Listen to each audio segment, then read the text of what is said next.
Hello there, I'm Chuck Todd, and welcome to Meet the Press Reports. Last summer, after the murder of George Floyd, we saw thousands take to the streets to protest the way black people are treated by the police.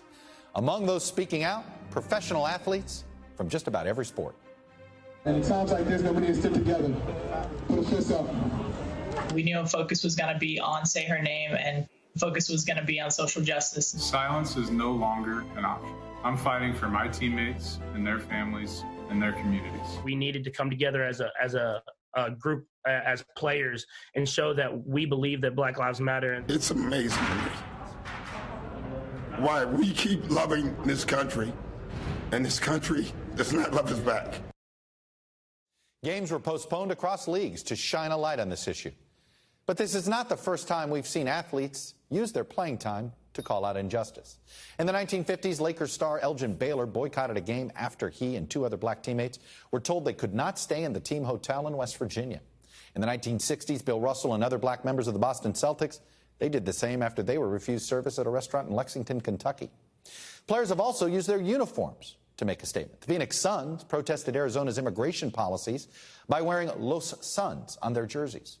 The Miami Heat posted a photo in hoodies to show support for Trayvon Martin after he was killed by George Zimmerman. And just this past year, tennis superstar Naomi Osaka wore masks with the names of black people killed by police. And we have seen the national anthem has often been the soundtrack of many protests as well.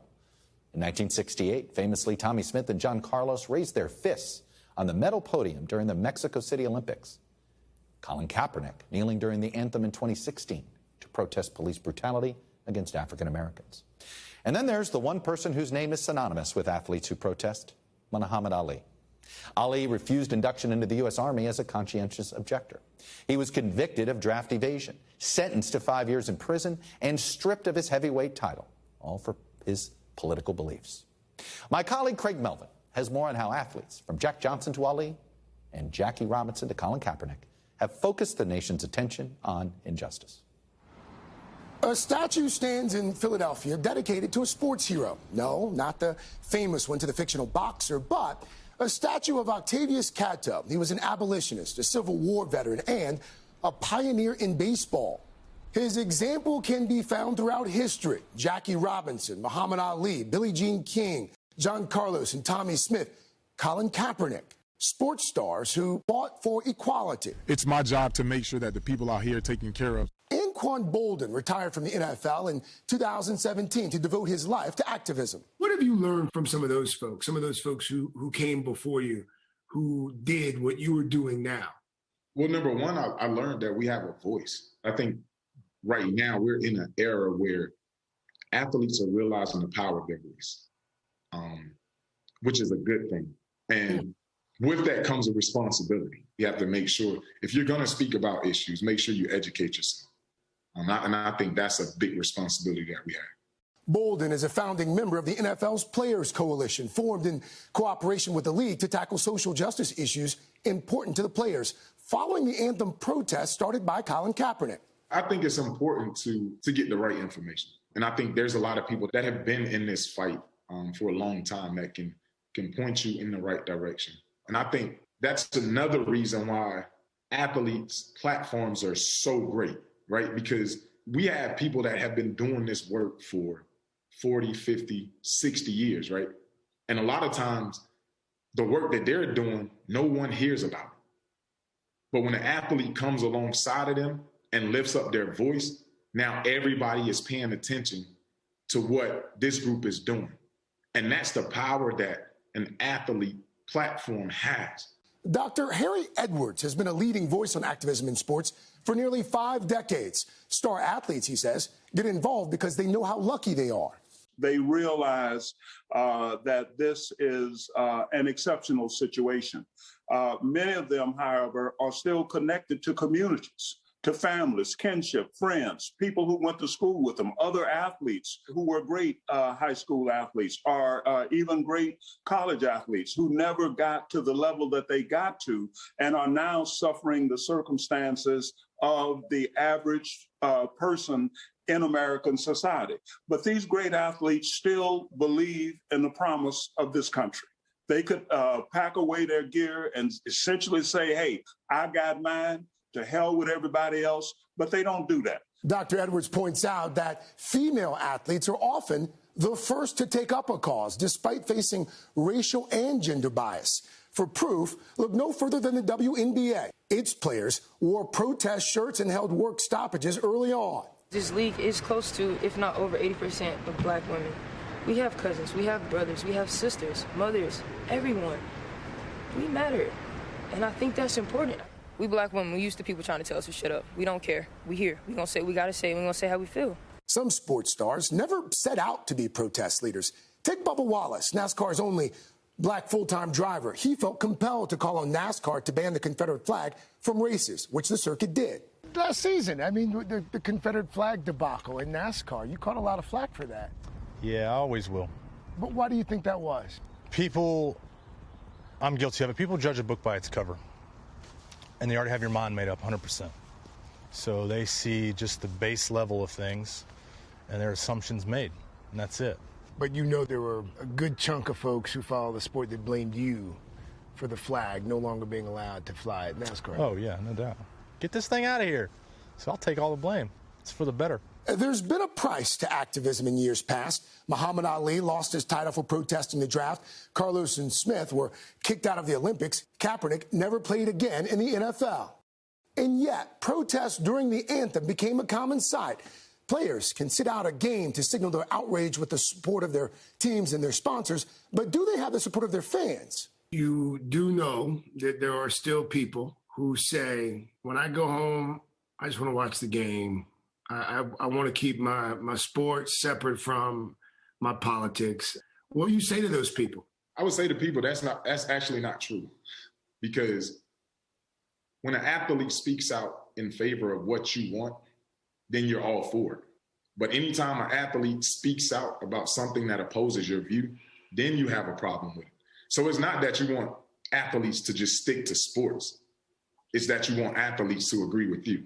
No matter if they're playing power forward on the court or wide receiver on the field, safe to say you can expect star athletes to continue taking up positions on issues that matter to them outside the game.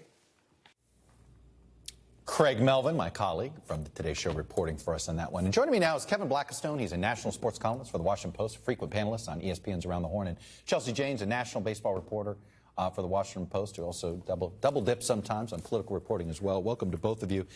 And Kevin, let me start with this, cause and effect. Two events happened after George Floyd's death, was murdered.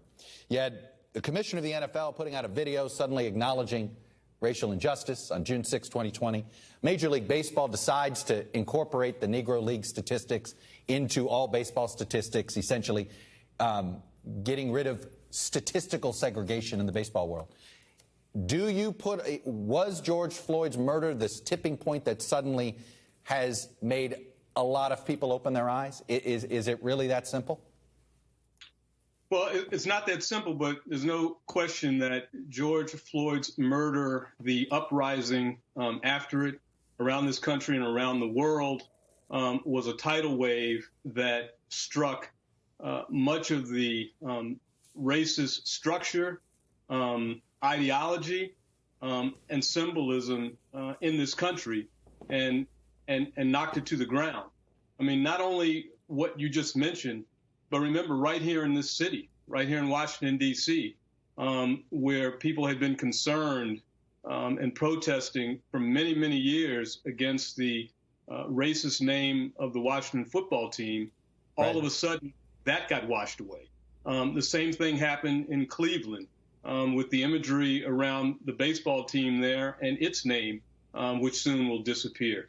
So there's no question that what we've come to call the racial reckoning in this country after the murder of George Floyd was a huge factor in all of this in terms of sports. And I should also just point out, it should also remind people or explain to people that this notion of sports as being in the vanguard of social justice in this country has really never been true. There have been instances where things have happened, but people have refused to look at the history leading up to those incidences. And so that's what this really reminds me of. Right. Major League Baseball doesn't deserve the credit for Jackie Robinson. It was individuals in many ways that had to force the situation, if you will. Chelsea, you spend a lot of time covering baseball. And in fact, I want to highlight baseball a minute here because I think there is no locker room that is potentially more polarized on our politics than a baseball locker room in a baseball clubhouse. More so than even the NFL, I would argue. Certainly you don't see the same there. And baseball normally has, in the last 20 years, has not been on the front edge of racial injustice issues. And yet this time you have baseball pulled its all-star game. Their fan base has not necessarily been with them there. What's your observation on how baseball has made this move? You know, I was stunned when they pulled the game for that exact reason. This is not a league that, to Kevin's point, not only isn't at the front of these movements, but generally is sort of the last mover in a lot of these things. And yeah. I think in the All-Star game, what you've seen is a recognition that after the murder of George Floyd, you're not going to be able to do pretty much anything without making some kind of political statement. I mean, in the case of the, Georgia voting laws, I think what Rob Manfred and people in the commissioner's office realized is, hey, whether we leave the game or not, we're making a statement. And if we pull the game, then we're not going to put that statement on the players. We're going to take that decision off of black players' shoulders, off of white teammates' shoulders, and say, you know what, we're not going to make you make that choice. We're not going to put you in that position. And it's a very different approach than we've seen from that league. And I think a really powerful reflection of the new reality under which these, mega corporations that are leagues basically are operating under. Kevin, I'm going to be a little bit cynical, though, but there's another reason why baseball did it. They just didn't want the headache. They didn't want the sponsors. And so I look at it this way. Is this why actually the corporate America's sudden interest in being perhaps on the right side of an issue, particularly if it certainly doesn't hurt their bottom line, may have also made baseball feel as if, hey, we've got to make sure our sponsors aren't caught up in this either? Well, attacking capitalism in this country when it comes to race is not a new idea. And I think that people for a long time who have been in the struggle realize that. And so you have to, in order to affect change, you have to attack capitalism. And so you have to put pressure to bear, you have to bring pressure to bear on corporate America. And corporate America responded. And really, that's the only way in this society that you sometimes are going to get people to listen to how you've been wrong. And so I think that was just opening up another chapter from civil rights struggles, Black Power struggles of the past. Chelsea, are you seeing as these younger players come up, is this becoming contagious? Meaning younger players see the veterans speaking out, and they're going to speak out too? There's sort of the young millennial Gen Z athlete? I think so. And focusing on baseball again, like you said, not a place, not a clubhouse where there is generally a lot of social justice chatter. It's a largely white sport, largely conservative sport. But you are starting to see a lot of people, come up through those ranks thinking a little bit differently and thinking that this All-Star game move is a good move. And I think there's been some really interesting moments over the last few years where you're starting to notice a shift in dialogue, whether that's, I saw a kind of top Pirates prospect with his pronouns on his Twitter account, whether it's people like Clayton Kershaw, as in the montage earlier, saying Black Lives Matter, Joey Votto, saying I was wrong. I didn't realize what, my fellow teammates go through. I think there is a big wave of change. I think it's, happening at the younger ages, but I think it's also affecting older players, particularly in baseball, but I think around sports, just kind of making people think about this and consider the humanity of the people that they work with in these, tight-knit clubhouses. Kevin, I don't want to reveal your age too much, but you and I are of the same generation. Why did the generation of athletes that we grew up with, why were they more hesitant, right? There's this, whether it's the Michael Jordan anecdote, hey, Republicans buy shoes too, and whether he actually said that or not, we'll set that aside. But that perception was out there that the Gen X generation of athletes said, you know what, we're gonna worry about our business first, and we'll let the politics go later. First of all, is that a fair characterization?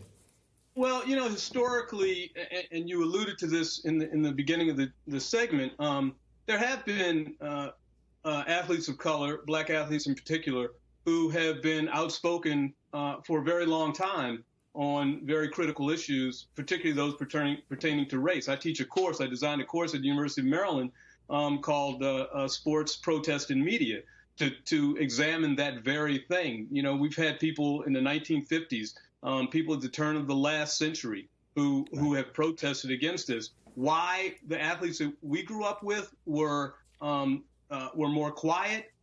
It may be because those of us in the media at that time, our predecessors, weren't covering those or reluctant to cover those who did have something to say. You know, I think about somebody like Roberto Clemente, who forced Major League Baseball to shut down its opening day in 1968 after the assassination of Martin Luther King. He was someone who was very active in political movements. So I think a lot of it comes to the fact that those of us in sports media, we treated ourselves as if we worked in what we call the toy department of newspapers. We pretended as if this was just games. And we didn't ask people critical questions about what was going on in society. We did not trust their intellect when it came to matters like that. Chelsea, have you dealt with editors who said, hey, stick to sports?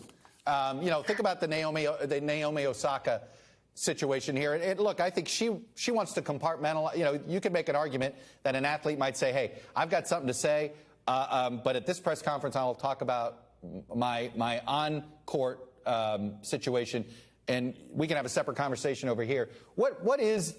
How do you view your role, I guess, as a sports journalist, and how much you should be covering what they have to say off the court? It's tough. I think it's a line that is still evolving in a lot of ways. And to the point about editors saying stick to sports, I certainly haven't encountered that. But one thing that I think a lot of outlets are sort of grappling with is what qualifies as straightforward reportage. What is the territory of columnists who are allowed to opine? What qualifies as opining? Is saying that someone's protesting racism or something opining?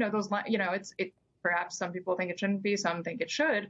But all of that sort of goes into the way I think that sports media is sort of trying to figure out the best way to cover athletes who, as we're talking about, have assumed a much larger role, have taken on more responsibility than just kind of on-field stuff, and often, care more about talking about what's happening off the field than they do on it. When these players speak out, they know what they're doing. They seek somebody out and say, here, I have a thought about this. And, I think it's important to sort of cover the whole person. I think we do that in a lot of other ways in terms of covering what they do on and off the field, for better or worse.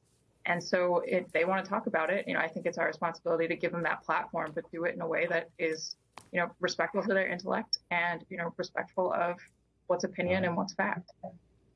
Kevin Blackistone, Chelsea Janes, it's a great conversation. Appreciate the time that both of you gave to this and the thoughtful responses you had. Thanks. Appreciate it. Thank you. Hey, when we come back, an NBA star who has been at the forefront of the battle for civil rights for decades. My interview with Kareem Abdul-Jabbar. That's next.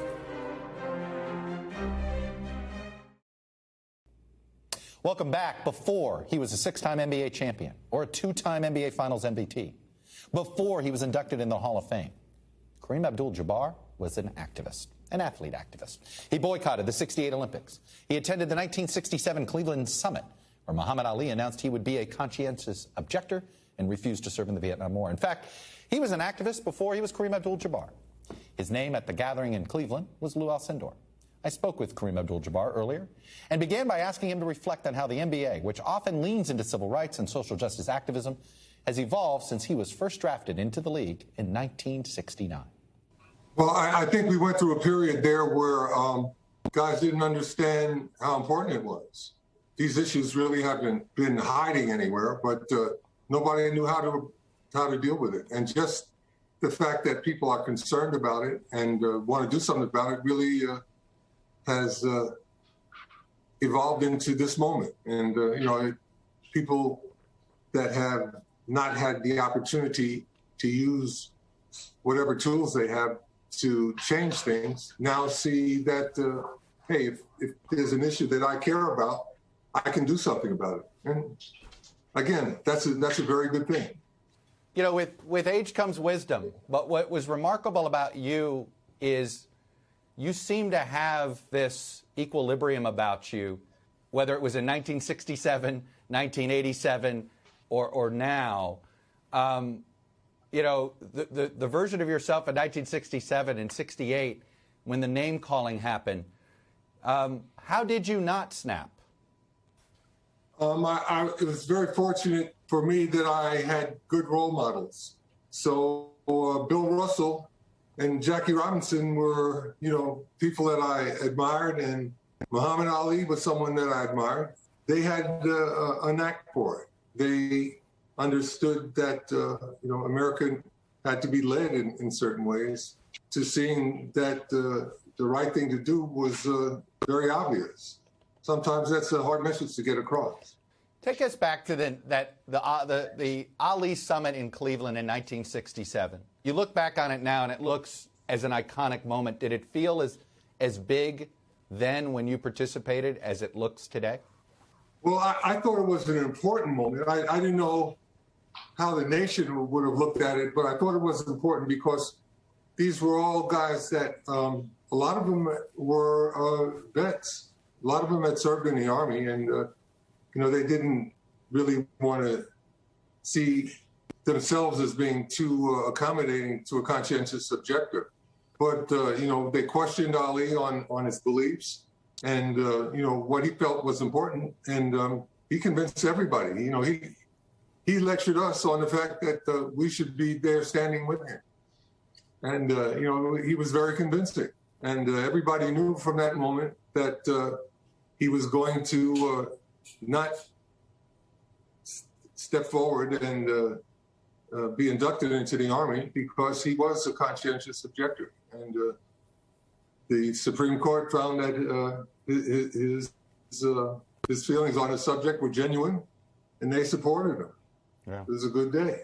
How would you describe the state of race relations today in America, and how would you describe where America's been over the last 50 years? Well, I think we've gone through a series of a couple of periods of time where we've moved forward and moved backwards at the same time. There's a debate as to whether or not America is a racist country. Certainly, there have been a lot of racist incidents in America. But, you know, as to whether or not America is a racist country and its future is going to be involved in racism, you know, we're going to have to determine that. We're debating that right now. And I think it's an important debate. And I think that all of the people who have had some input really have helped us understand the issues. Let's look at what happened to Colin Kaepernick, for example. He was doing a peaceful demonstration about the fact that too many Black Americans were dying at the hands of police for no good reason, unarmed people. And everybody wanted to distort what he was saying and say that he was un-American and that he hated the country and that he hated the flag. That wasn't the issue. Yeah. The issue was police overreaction and violence toward the Black community. He was trying to bring that issue to the forefront and have people discuss it. And, you know, look what happened to him. Fortunately, people came around. Finally, the NFL came around and apologized for not seeing the truth in what he was trying to do. It wasn't that he was trying to harm our country. He was trying to get people to deal with this issue. It's a very important issue. Yeah, I'm just curious, did you think, to consider how sort of in general the media treated that incident, and in hindsight, not well, right, collectively? The media fell in with the owners, it seemed, that, you know, these guys are, you know, troublemakers and not respecting our country and our military and our flag. That had nothing to do with it. No, I guess what I was going to go back is that's what you were labeled 50 years ago when you spoke out. And here, the same thing. I guess I thought there had been an evolution, at least in how the press would cover athletes, and here with Colin Kaepernick, that didn't happen. Well, I think some people have evolved, and some people were holding on to, you know, very antiquated and wrong ideas. And it took going through what we went through with that situation for us to get clear on it. I was shocked last summer, you know, to see in white neighborhoods that they understood why Black Lives Matter. It had to do with the murder of George Floyd, but it took that to get through to people. That's unfortunate, but that's the way things are. Well, the fact is, you did things in 1967 that still resonate today, and it should be a reminder to those that, you know what, whenever you speak out, it can have an impact. Sometimes it takes time. Kareem Abdul-Jabbar, it's always a privilege and an honor, sir. Thank you. Thanks. Great talking to you. That's all we have for this episode of Meet the Press Reports this week. Thanks for being here. When most Americans think of war, by the way, they envision Iraq, Afghanistan, and Syria. Well, American troops are battling al-Qaeda and ISIS and terror networks. But the next war is likely to be very different. Tune in next week when we're going to look at the next war, new threats, and whether this Pentagon is prepared for conflicts that won't look like anything that we've seen before. I'll see you next time here on Peacock, and I'll see you this Sunday and every Sunday on Meet the Press.